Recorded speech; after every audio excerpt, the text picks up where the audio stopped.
Hi there, I'm Tim. Welcome to Tim's Time.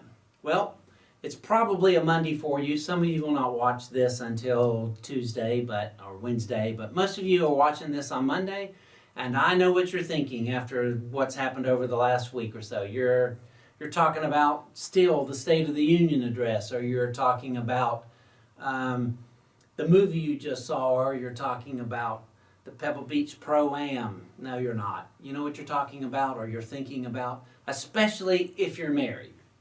You're thinking about Valentine's week, and what am I going to give her, and what am I going to give him, and oh my goodness, what are we going to do? We're going to take that hot air balloon ride to who knows where or whatever. So, as I film this, I have just returned a few days ago, about a week ago actually, from a marriage retreat down at the beach where 11 of our couples just spent the weekend with Richard Blackaby, with other couples. There were probably 100 or so folks there, and with Rob Pierce, the pastor of First Baptist Church Latta, who kind of organizes it.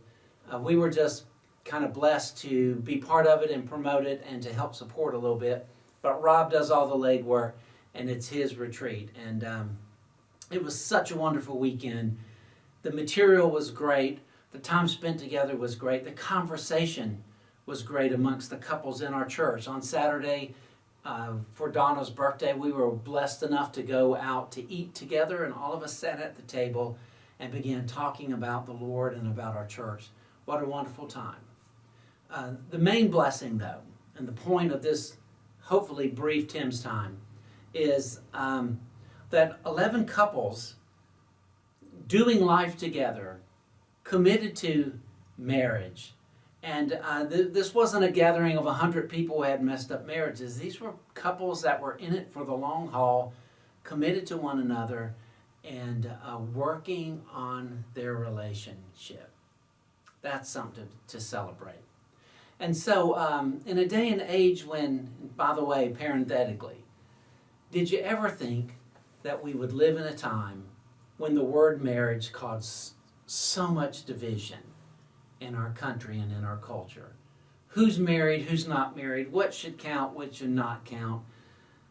What does this mean? Which stand do you take? How can we argue over God's picture of marriage? God's the one that brought the first man and wife together.